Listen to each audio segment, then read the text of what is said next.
Welcome to Authors of the Pacific Northwest, where we connect authors with new listeners and provide advice to aspiring authors on the business of writing. I'm your host, Vikki J. Carter. So hi there, podcast listeners. Thank you so much for coming back to the Authors of the Pacific Northwest. And today I have the pleasure of introducing you to an author that I'm pretty excited about. His name is Sean Crow. So Sean, would you like to say hello to the listeners? Hey, listeners. How we doing? We are doing good. Nice and warm today in the Pacific Northwest, which is nice as we record, but a little stuffy in the office. So, Sean, why don't we start out with some just get to know you information. So first, tell our listeners what state you're in the Northwest. Yeah, I'm in Oregon, Northeast Oregon, a little town called La Grande. Oh, yes. I love La Grande. A very pretty little one. Yeah. Yeah. And so I like to ask some questions kind of about your background. So are you one of those lucky authors that this is a full-time gig for you, or is this your side passion project like everything is for me? It's definitely a passion project. Writing's always been something I've loved to do, but it's not something that exactly pays the bills, Yes, I've been told this. Yeah, right. By many authors. Yeah, actually, it's funny. I used to be a writing major in college, and then I had to sit down and think about it. I go, I can't get a job doing this, so I had to switch majors. Well, what did you switch to? Something closely related? Kind of. Actually, I'm a special ed teacher. Okay. Yeah, so I guess I went away from that a little bit, but that kind of progressed into, I taught special ed for like 6 years, and then I jumped over to corrections, where, I still take on the special ed role, but I also fulfill the English teacher role, the social studies teacher role. So I wear a few hats there. Nice. Well, there's nothing better to be wearing a lot of hats, especially if there's something you get to do that you like to do, like teaching, writing, right? So it's amazing to me how many authors I have come on that are in education. It must be just kind of where we all landed. I'm in higher ed myself, so it just is a natural fit, I think, for a lot of us, because we did realize we weren't going to pay the bills unless we taught or something, right? But teaching is such a good lender to storytelling, in my opinion, so I mean, for sure. It's really good. So special ed, what grade level were you working in? I've worked at a few. I started off high school level, and then I went into middle school, and now I work with high school age to adult. Just in corrections, we do anywhere from 16 to 24, depending where they're at. So it's challenging but good and rewarding, right? So I started out as a one-on-one sped ed teacher's assistant. Oh, cool. In K through 5. She was a 4th grader. Loved it. My kids were old enough, they were going to school full time, and I thought I would go into high school teaching, but I didn't do traditional college. So I had to wait until the kids were a little older. And I did that assignment with her until she moved to 6th grade. And then I was like, if I'm going to go back and get my education, I'm just going to go back all the way. So I just, went and got my education, end up where I'm at now. So we have some background. So I know the demands of that role. So you're teaching special ed? I actually work for Western Governors University. I'm an online university professor. So I've graduated from working in community colleges with student support, where I actually ran the student support services. And I worked a lot with our adult education re-facilitating. So we have some commonality there. And then I moved to Western Governors University fully online in the College of IT. And I've been here for going on, I would say my 9th year will be in August. So, wow, nice. So, I really enjoy it. It's a good role. I get to teach adults how to be students, and it's something I can talk about. How to get that degree done. Right. Yeah. So here's the tricky question. I don't always prepare my authors listeners for all the questions, so here's a tricky one. Not terribly tricky, but so if you were going to tell us what is on your reading shelf or on your bookshelf that you're reading right now? Because us authors are told you always need to be reading something. You know, what is it that you're reading right now? God, I have such a long list of things I'm supposed to read. I know. Lately, it's been kind of one of those things where I just finished beta reading a few projects, and I've got another one in the works. A friend of mine, Jason Link, he sent me. Oh, he just changed the title. I believe it's Angel from the Rust. Oh, that sounds interesting. Yeah, and he used to be part of my local writing group here. We'd meet like once a week and talk about what we're working on, and so the last 3 books I've read have been beta reading for other authors, and this one I'm going to say it's next on my list because I just started reading it. So after that, I know there's a couple John Gwynne books that I need to get to. That have been sitting there. I don't know if you've read him much, but I have. I do like his work a lot. I really do. So here's the thing, listeners. So when we say beta readers, we get the inside scoop with our author friends because they send us those wonderful copies that they're working on, and we get to read it. So there's nothing better. So listeners, if you have author friends and they ask you to be a beta reader, jump on it because it's a lot of fun. You also get to help kind of give some feedback and input into maybe how that book develops, which is a whole fun thing to do. So that's great. And I'm glad that you mentioned writers groups. I just left my writers group meeting. So my listeners know this whole progression for me was 2 years ago. I said I was going to write a book, didn't know what I was doing, didn't know an author that lived around me, much less. And started to meet authors, started a podcast, and then I was invited to this pretty awesome writers group as I started working on my first book. And so I just met with them today. We're getting close to the end of the chapters for the first book. It's written and they're just now reading the last few chapters. So it's kind of fun to walk that process with someone. Or group of people. Yeah. So when did you know you were a writer? You said that you started out in college. Did you know before that? Kind of tell us that journey for you. Writing was always just something I really liked to do. So I kind of started reading late, right? I didn't even care to read a whole lot. Like when I was younger, I kind of liked that Redwall series that was out there by Brian Jakes. And yeah. And, but I never really was into writing. And I got into big trouble. I snuck out, broke curfew, and the police ended up bringing me home when I was in high school. Oh, that's or maybe it was middle school. And I got grounded from everything. And I'm just sitting on the couch and I had nothing to do. I couldn't see friends, couldn't watch TV, nothing. And Good my parent. dad just, right. And, my dad just tosses me a book. He goes, "You need to read that." I was like, well, I got nothing else to do. And it was still today, my all-time favorite author, David Gemmell. And he's huge in the UK, and he, that guy, once I got that, it just opened up my world. Right. And so then I'd start writing my own stories. And then I'd start kind of, I always just liked to write stories. If I was ever on a road trip, I was either reading or writing something.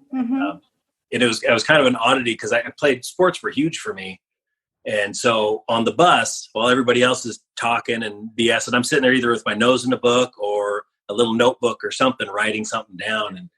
And so it was always something I loved to do, but I never really thought about taking it super seriously. Yeah.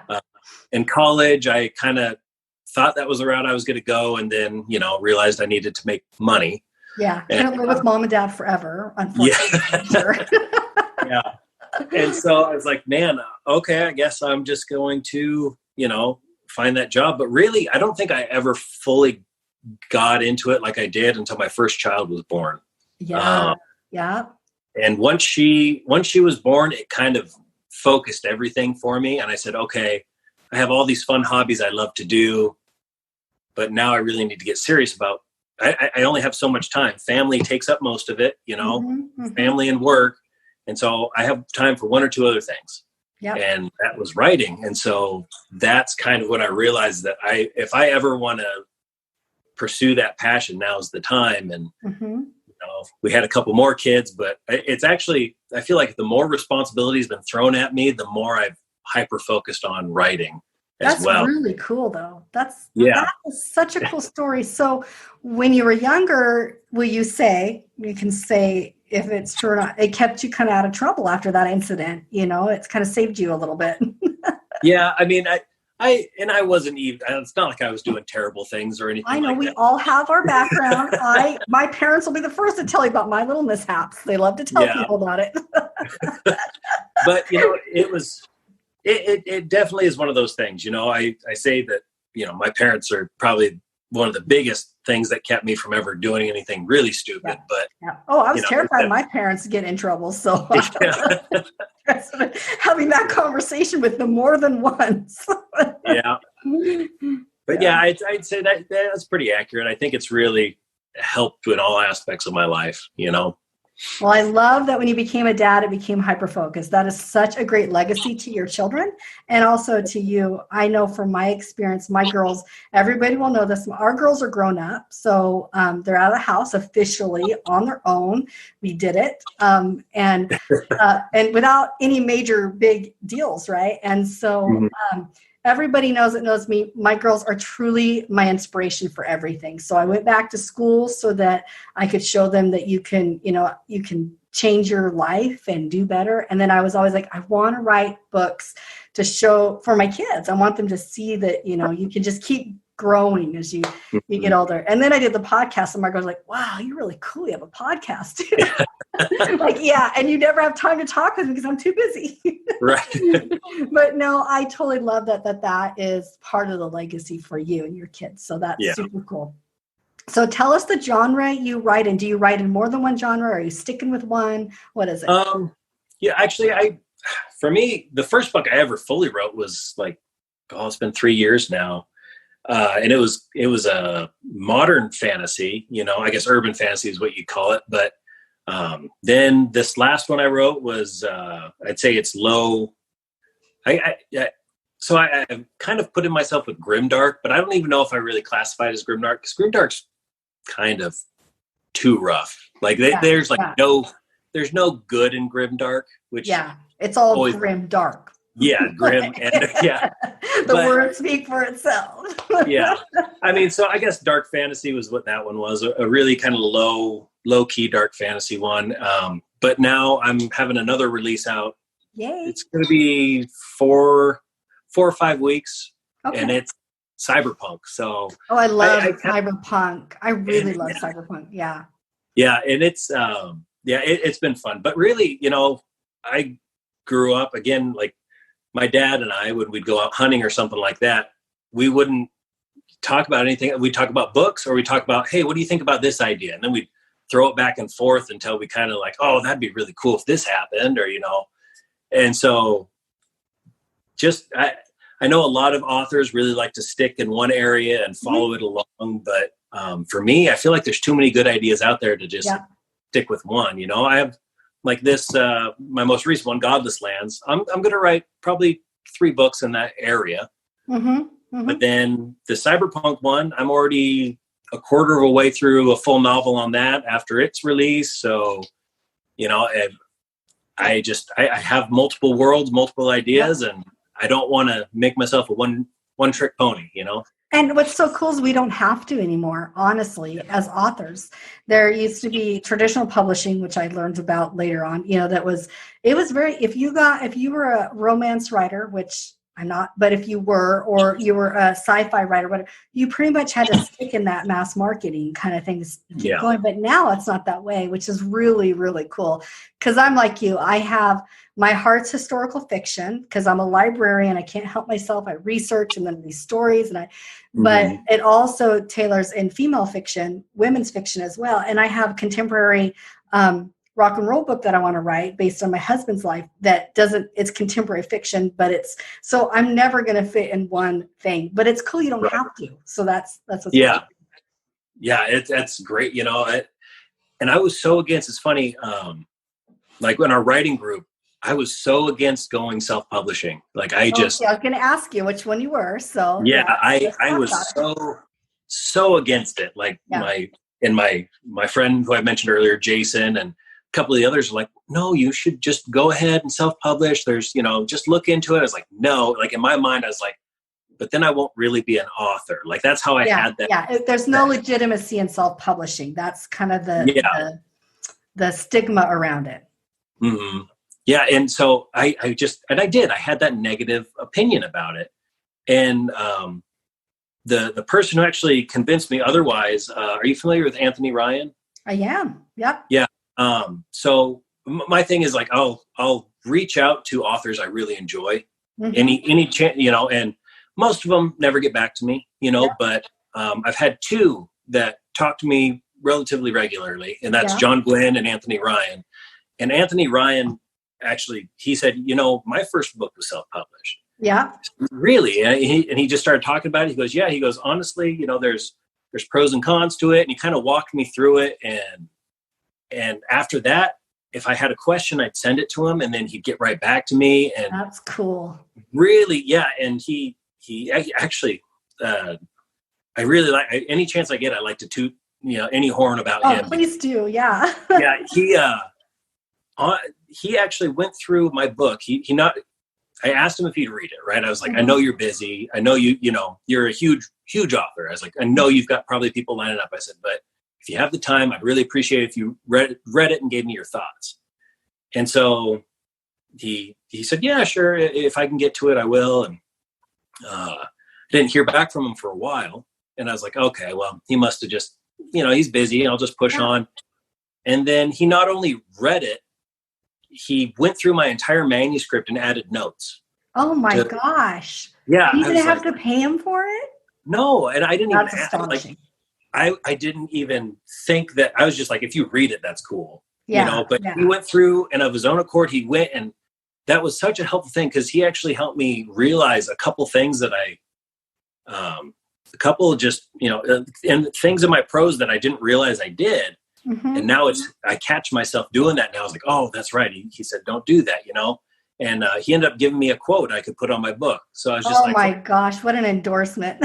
Yeah, I was just like, wow. And honestly, because of him, I think that's a reason why I've had some good sales in certain areas, is because, they see that. They're like, oh, wow, Anthony Ryan said that. So absolutely. Endorsements are everything in this industry. I don't talk as much about marketing on this podcast as I had at the beginning, just because it gets old for my listeners, because a lot of my listeners are hearing about authors, but it's something us authors will talk about together all the time, regardless if you're self-published or with a publishing house. You have to do all your own marketing. Almost solely. And so having that endorsement, that social proof, is amazing. What cool. Now, here's the cool part about the story that I like.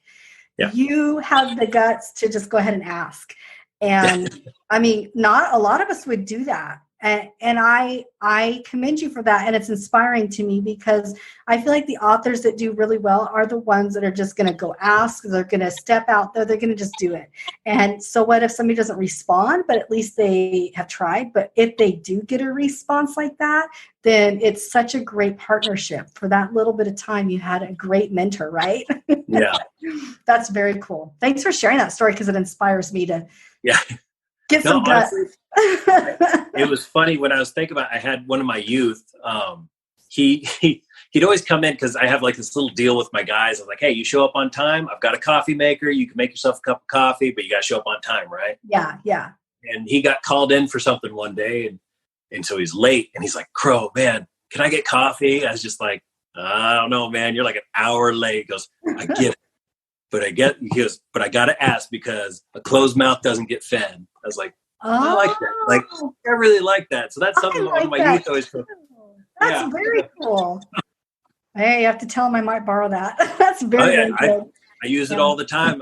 I've actually used that in a couple emails to authors. I was like, hey, I'm reaching out to you because I've realized a closed mouth doesn't get fed. So and honestly, it really is about also, I don't hear when you're telling me the story, and I don't feel like you're doing it in a way that's even like remotely arrogant either. It feels like you're like, I'm just getting feedback. I want information. And I think being that learner, lifelong learner, really helps to offset. Now, I've seen a lot of authors that are so, they have that ego thing going that it puts you off, so it's very, very cool. So I love it. Okay. So besides that, and the writers group that you're involved in, where there's some other support groups that you can recommend to maybe somebody listening to the podcast that's starting out.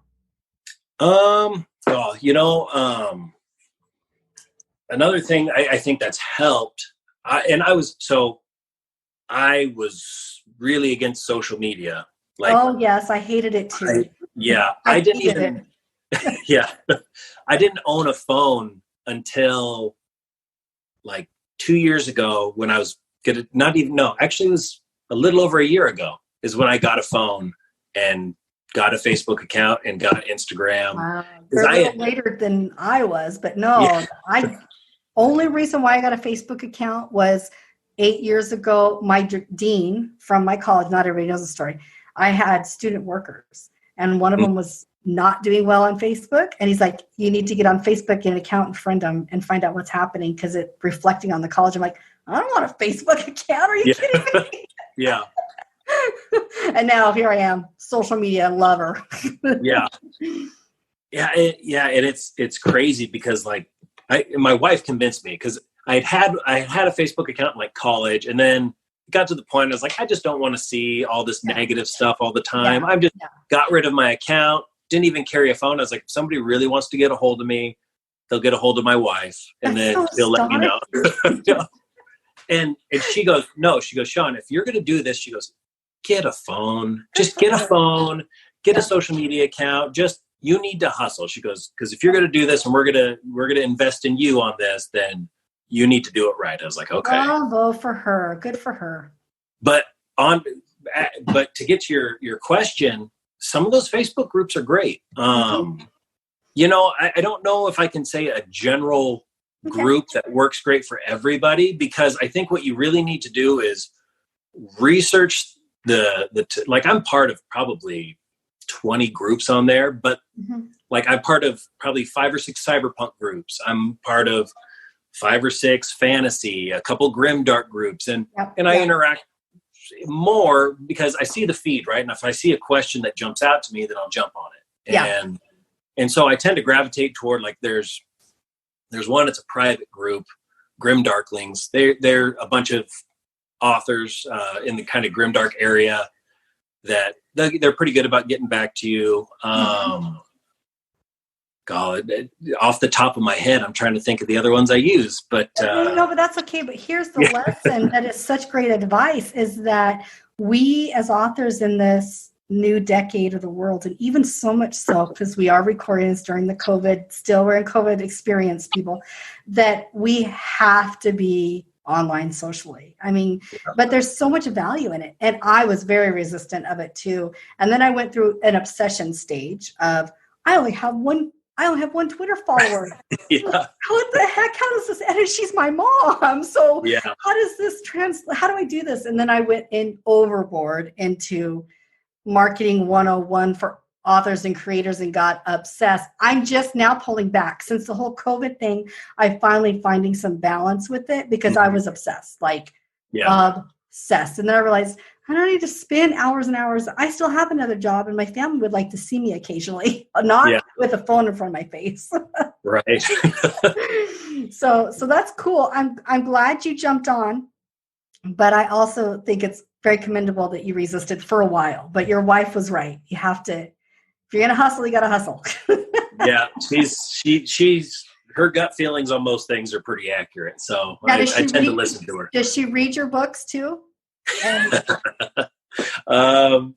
You know, my wife read my last book.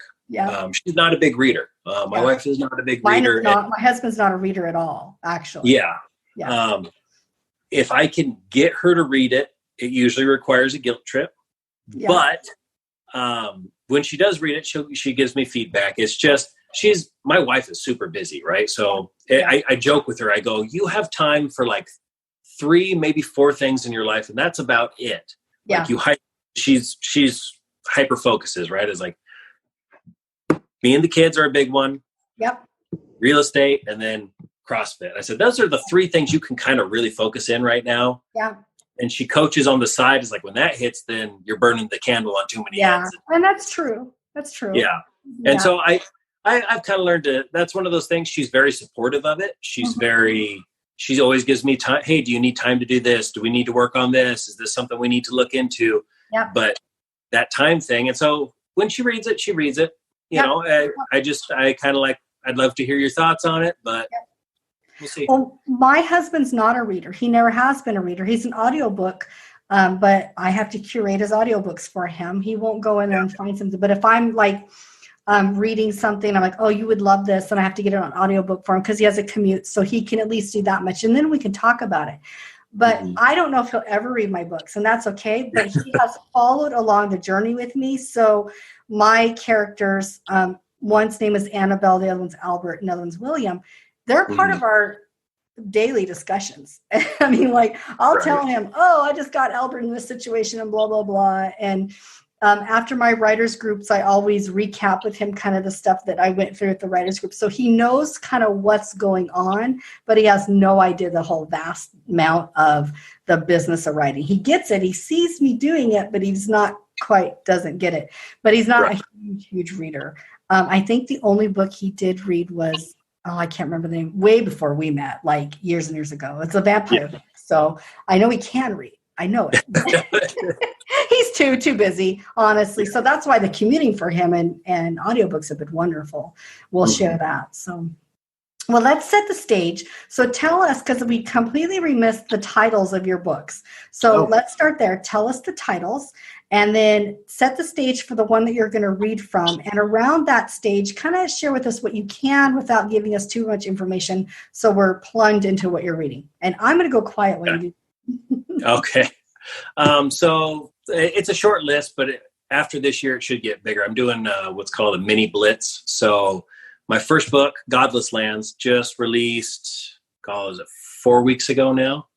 3 or 4 weeks ago. And it's low fantasy. It's post-apocalyptic. I guess you could call it that, though when I wrote it, I didn't really think about it that way. It was just its own world. And then what I'll have coming out next is Valhalla Steel, which is the Cyberpunk one. It's a mixture of kind of mythology and cyberpunk mixed together. It follows they're gun-running Vikings and a turf war with chem-dealing Fae. And so that's the scene I've set. And it's a novella, and it's actually all illustrated as well. So that'll be fun. And then after that is going to be a full novel in that world following those characters. But the one that I'm going to be reading today is Godless Lands. I'm going to pause you for just 1 second because I do want to mention to my readers, so you got to get on the website because you highlight the illustrators that you worked with, and it's really pretty cool. So can you just tell us a little bit about how you found those illustrators? Yeah, actually it was a little way when I was really hitting social media hard. When I first got on it, I was like, okay, how do I build readers? I was looking at what pages really took off, and it's the artwork, right? The artwork is what makes things take off. And so I was like, you know what? I'm going to do contests. So like on my Instagram, I do art contests that say, hey, for the next week and a half, 2 weeks, any artists that want to send in their work to me, I'm going to pick my favorite 1 or 2 at the end of it, and then I'm going to write a short story just for you. Oh, that's really cool. Yeah, and I said, and if you want to give me some feedback on what that world is, what that's kind of based out of, that's great. If you just want me to write something, then I'll just do that too. And I had a lot of artists toss me stuff. They threw their work my way, and I ended up having a really tight relationship with 2 of them, actually. The guy that did my cover, Thomas Ducek, he the first one I wrote for him, Death Knight, actually turned out to be the prologue of my novel Godless Lands. So that's fantastic. He sent that in, and it's like, man, and I looked at his artwork, and it just blew me away because I loved his work. I rarely get on an artist and I'm just like, man, I love your stuff. Right. Mm-hmm. And so we started talking, and, him and I would talk back and forth more and more. And I ended up writing 3 short stories based off of his pieces. And I said, hey, would you be cool if I posted this on my website? I'll send people your way, whatever. He goes, yeah, that's fine. And so those 3 short stories ended up being what got Godless Lands off the ground. So I was like, I just based off those characters I made. The other one, Anthony Valiaconis, he also sent stuff in, and his stuff, it was a little bit more edgy. He had some really cool images, and I started talking with him. I was like, hey, do you have any idea? And he goes, no, I just kind of or what this world is? He goes, no, I just kind of pulled it up. I wanted to do something. But yeah, just let me see what you have. And I wrote 3 short stories for him off of his work that he had. Because his pieces just kind of popped off the page and really, stood out. And I talked to him, and actually Valhalla Steel, he's done the cover for both those authors, or those artists. Thomas Duchek did the cover for Godless Lands, and Anton has done the cover for Valhalla Steel. And it's built into these friendships. We both kind of talk back and forth. Like, I just sent Thomas his cover, and by the time he sees this, I guess he'll probably have already gotten it. And my dad makes Damascus steel knives and swords. Oh, so cool. So I sent him one, as a thank you. Yeah. And so Anton, he'll hopefully he doesn't watch this before I send him his stuff, but well, a little bit later, so you might get it out. That that's such a great collaboration. That just came to you just kind of out of the blue. So is that kind of, you just thought of it on your own? Yeah, I just kind of thought about it. Because I loved looking at the art pieces and seeing who else had stuff out there, and I just thought those were cool. And sometimes those images gave me ideas, and I was just like, yeah, I'll try it. Why not? And I worked with several other people in that time. Mark Thorson, he did that. I don't know if you saw that little video clip on there. I did. Yeah. That was actually more of a back and forth with him, because I sent him that, and he goes, oh, well, I kind of thought this. I never thought of him about that, but what do you think about it? And so we kind of did a back and forth, and I edited the story a little bit. So he liked it. I liked it. And, it's just been, some people, they're like, oh, that's cool. Yeah. Yeah. What a great collaboration with artists, though. And the creative community is so willing to collaborate, most people, and you find great people. But that's such a great story. So I'm glad I asked, because I did go on your website, and I see lots of author websites, and I did notice the artwork, and I'm like, this is gorgeous. And your website's very good too. I love it. So I was like, I'm glad we asked. So, okay, let's jump back into what we were doing. Okay. And I know that my listeners are going to go head to your website and check out these artists too. So listeners, this is your action item. Go on the website, not only for Sean, but find the artists and tell them you heard about them on the podcast as well. So that would be kind of fun. So, okay, so go, Sean. Set us up. All right. So, Godless Lands. I just setting the scene with it. Again, it's based in a world where if you took the bubonic plague and then made it more deadly, and then you had it affect all life, not just people, if it affected all the animals, all the plants, and I call it the blight, right? So this disease hits and it runs through the world. And so people are basically, it almost gets to the point that it's a dying world. It's not quite there. I couldn't go quite that dark, but it takes a toll. And so the people that are left they're just trying to realize, what are they going to become after that? And this story focuses on a smaller aspect of storytelling. I tend to see a lot of huge epic fantasy. They want armies and world-ending events. Well, this is a world-ending event has happened. And this is a smaller story about the people that survive, right? And when the story takes off, you follow our character Ferris as he kind of stumbles into Bethany and Katrina, who are these two, a woman and her daughter, on the run.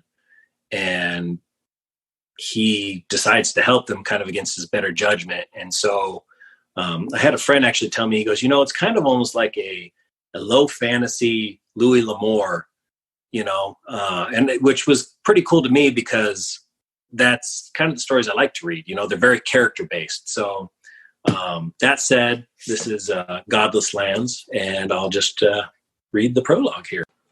Arlo watched the burning piles of dead, the stink of it an accustomed scent at this point.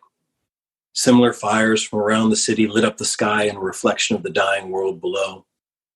A handful of doves tossed what disease remained of this particular block into the flames.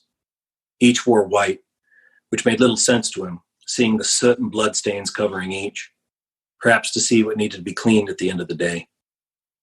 He let them do the work alone. Arlo had done what needed to be done while others looked on in silence. Let them take care of the cleanup. More kindling for the hungry blaze. He watched a pair of doves carry the body of a young girl in a blue dress, her skin blackened around the lips and hands. It had likely been a beautiful dress, he mused, made with care. Arlo looked in with detached interest as they tossed her in with the rest. The fabric caught first, replacing the blue dress she wore with a gown of flame, painting her pale skin with new life for one brief instant. In that moment, the girl became someone else, and Arlo looked away. In the distance, he could hear the rioters on the other side of the city, where the storehouses could be found. It wasn't enough that the blight was wiping them out in droves. The lack of food from a failed crop yield sent them into a frenzy. Neighbors killed neighbors in order to provide for their own, hoarding what food they could before realizing the blight had wrapped its fevered hands around their throats. The rioters were of little consequence at the moment, focused as they were on the single food source in the city. At least, what they suspected to be the only source. Arlo knew better. He'd been in service to Baron Tagus of Bright Ridge for half a decade. Having risen in power alongside the man's ambitions, Arlo was privy to his trust. His liege was a planner, always preparing for the worst situation. The man had secured several additional hidden food stores throughout the city, each bottlenecked in areas where holdouts could be made in the event of a city being compromised, be it by a rioting population or foreign threat. Of course, not even the most meticulous mind could have foreseen the blight.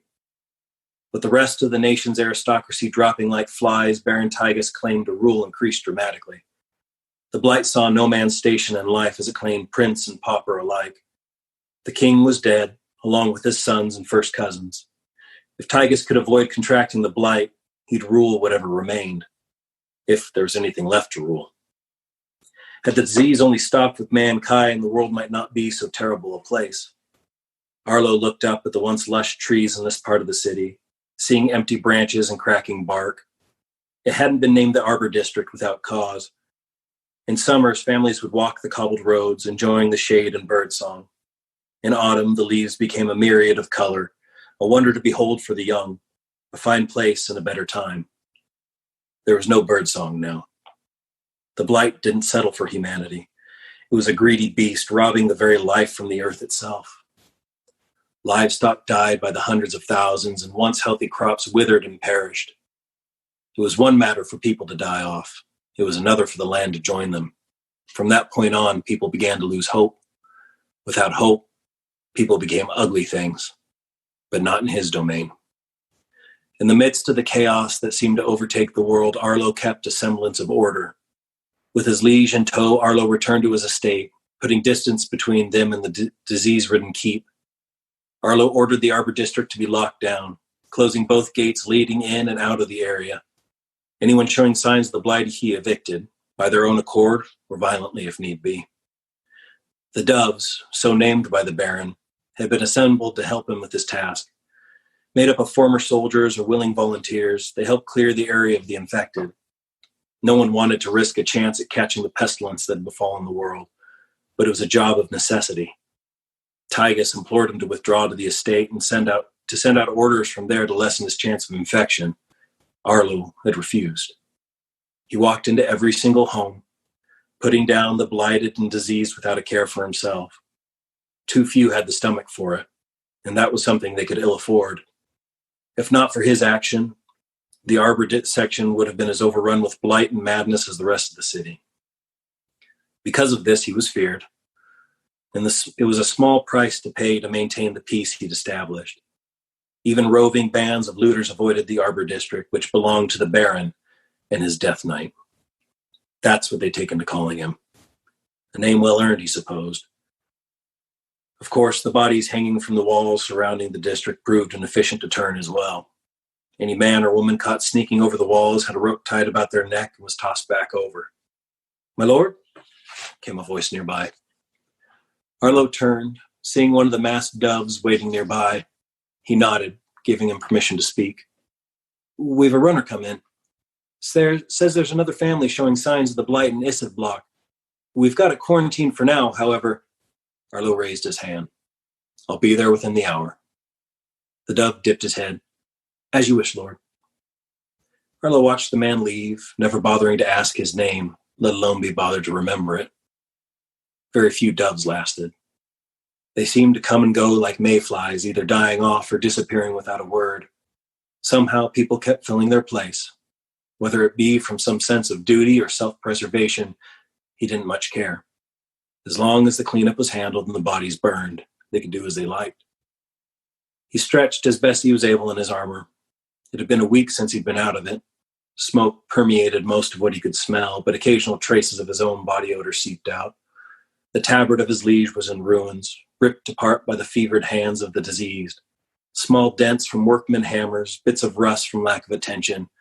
Only his longsword remained in pristine condition, save for the handful of recent notches. Worries for another time. Shouldering his longsword, Arlo marched toward Issenblock. He could feel the eyes of the people as they watched him pass. He pressed on, ignoring the way drapes were pulled and doors closed at his passing, as if he would burst in and kill them without cause. He'd been a champion once, hailed throughout the city as a bloody hero. The Blade of Brightridge, they'd called him, a man of conviction, of honor. Now he was little more than an executioner. He passed the Creator's Cathedral, once a place of chiming bells and voices lifted in worship, now silent, testament of the sickness that ravaged this once great city.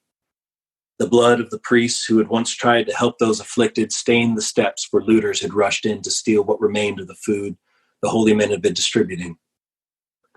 The sound of pealing laughter indicated that Arlo had neared the diseased area. There was no joy in it. The fevered cackling of fluid-filled lungs made those standing around the house turn away or shudder. Outside stood several doves, white garb reminding him of angels of death, waiting to bring those within into the Creator's embrace. In his mind, he saw the girl in blue once again, remembering the casual disregard as they tossed her body in the flames. They'd likely throw him in as well, he thought, whenever the fell disease decided to claim him. "There's at least a dozen, my lord," said a dove as he approached. "How was it allowed to progress this far?" Arlo asked, calmly, he thought, but the man immediately avoided his gaze like a hound too often struck. "One of our own, sir. He's been keeping it from us by performing daily checks in this part of the arbor. He's gathered a few more families here. Soldiers' families, sir. They've threatened violence for anyone coming close." Of course they had. It was because of holdouts like these that the blight was allowed to spread, unwilling souls selfishly clinging to what little time they had. "What man wouldn't?" asked another. Arlo felt his anger rise so fast and sudden that he couldn't stop himself. "Weak men that don't give a flying shit about those they love," he snapped. Arlo found himself striding toward the hapless dove, continuing to march forward as the man backed away. Selfish bastards that would rather see their families rot before their eyes than give them peace. His hand shot out, gripping the young man by the scruff of his tunic and pulling him in close. "They're cowards of the worst sort," Arlo hissed, face to face with the bewildered man, "and cowards deserve what they have coming." The man nodded vigorously, squirming in Arlo's grip until he was released. The knight strode toward the door and pounded his armored fist against it, feeling the fragile hinges shake with the action. "Leave my district willingly, or I'm coming in," he called.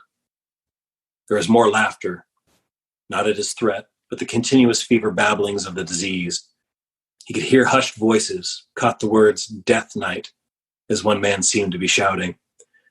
"Your time is," he began, catching the faint sound of a latch opening above him.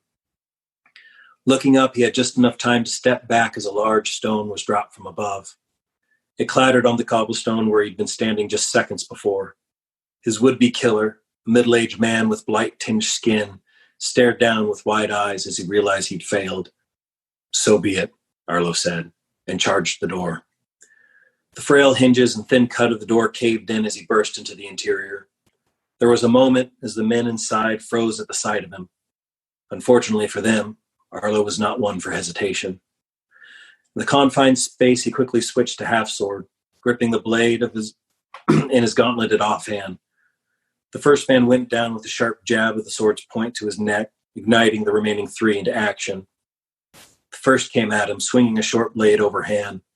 Arlo caught in the center and rammed the crossguard into his eye. Even as he fell, Arlo moved to the next, ramming the pommel into his assailant's skull with a sharp crack. Something struck him in the back, doing little more than cause him to stumble forward. Whipping around, he saw a man with a hammer, dressed in the same white as the doves outside. Another, also dressed as a dove, rushed down the stairs and burst through the window, running out the back alley as fast as he was able. Let the doves find their traitor and put him down. The one who remained, eyes fever bright, skin already beginning to blacken around his mouth, stared at Arlo. Realizing there was no chance, he lowered his weapon. I couldn't do it. I know, Arlo said, driving his long sword through the man's heart. The once proud knight looked around the room, seeing the writhing forms of the men he'd soon finish off. A woman lay in bed, her laughter seeming to build as her unfocused eyes stared at the ceiling. Smaller forms lay in the beds nearby. Arlo made short work of the rest of the house, putting them down quick and painless as he could, not looking too long at their faces if he could help it. The same for those upstairs. Once the dirty business was done, he took up a chair and sat in the middle of the room, in the middle of the disease and death. Removing a gauntlet, he reached into a pouch at his belt and pulled out a blue piece of fabric, a small piece of his daughter's favorite dress. He brought it to his face and breathed it in, lavender and oil. His wife had always put it in her hair before they left to walk the streets of the Arbor District. He drew it in for a time and remembered. One last walk when a few leaves still remained, kissing them goodnight as they struggled to breathe, as their skin began to darken and their minds slipped away. He remembered taking their lives that night. Arlo breathed in, distantly hoping the fell disease in this place would finally claim him, begging it to take him, yet somehow knowing it wouldn't. His chest squeezed tight, his breathing coming out ragged as he fought for control. Their loving faces flashed in his mind. He sat there for a long time, waiting for the pain to subside and the memories to fade. The pain never went away, but eventually he regained a sense of himself. Locking away the turmoil within, he stood and made his way out the door he just destroyed. Arlo approached the first dove he saw. One ran out the back. I expect him to be found come nightfall. Remove the bodies and check the other houses on this block. If you find the disease is spread, burn it down. The house, Lord? Asked one. The entire block. Inform me if there proves to be an issue. With that, the fallen knight walked away, leaving only death in his wake. Oh my goodness. So I would be remiss to not comment on the fact that, when did you write this book, the story? I wrote it, I think I started writing it February of 2019. Okay, so just recently, but not recent enough that you're drawing upon our whole experience in the world. But I'm sitting there going, this is chilling. How I know it's not set in our time frame, but it's just chilling. This whole experience we're having, and I've been wondering what authors like you that write around this kind of pandemic kind of thing are thinking about. This unfolding right before our eyes, right? Yeah. So yeah, that was a strange coincidence. Actually, I've had a lot of people going like, "How fast did you write this book? Yeah. Did you?" And I was like, no, I started writing it last year and it's been done. Yeah. I think I finished it around Christmas, but then I had beta readers going through it. Yep. Yeah. Well, it's brilliantly done. Very exciting. I'm curious to, hear more about how it happens, but really, really good. So thank you for sharing that with us. So Sean, before we go, why don't you just give, you have your website. I'll make sure that's on podcast notes for my listeners to find you. But give us one tip of advice or share with us what your inspiration is. So either or, it doesn't matter. So I'd say advice. Okay. I see a lot of people saying, hey, I want to write a book. And they haven't written anything. Mm-hmm. My best piece of advice is write a short story. Right? Start small. Don't sit there. If you've never written a novel, don't sit there and go, well, I'm going to write one now. Yeah. Write a few things to completion. Whether it's short stories, a novella, something smaller that you can just write it to completion. Because the thing I find with a lot of people is they go, oh, I had this idea, I wrote it for a while, then I dropped it. I had this idea, I wrote it for a while, then I dropped it. And I've been guilty of that. Yeah. But what really helped me was when I decided to take writing serious, I said, okay, I'm going to write some short stories. And they were 1,000, 2,000 word short stories, just writing to completion. Then they got a little bigger. Then they got more detailed. And then, eventually I worked my way up to a novel. And I think that was a really good way of doing it. For me, I mean, I guess there's people out there that write a novel who've never written one and they're just like, hey, that was easy. Or, I got that. I'm not one of those people. It's a lot of work. Yeah. I'm not one of those people. I think if you really want to build on your craft, you need to complete projects. Yeah. And not leave them hanging. Just write them till they're done, until the story's done, whatever that might be, and then move on to something else. Just hit it and go. And then every story you write's going to improve. Yeah. Well, awesome, Sean. Awesome advice. Very, very good advice. And I appreciate it. And thank you for being on the show. I've enjoyed hearing the story, hearing about you. And listeners, go find Sean on his website. Make sure you email him or get on his social media. Let's flood him with social media, people, and make him grateful that he did come on. Let him know you heard him on the podcast. So thank you for being here. Awesome. Thanks. It was great being here. Thank you for listening to the podcast. We hope you enjoyed the episode as much as we did. Follow us on social media and sign up for our newsletter where you can be entered automatically each month to win a signed free copy of a book from an author that's appeared on the podcast. You can find out more at our website, www.squishpen.com. And finally, if you're an author in the Pacific Northwest and you would like to appear on the show, you can find out more on our website. So until next week, I hope you enjoy the journey. This is Vikki J. Carter signing off.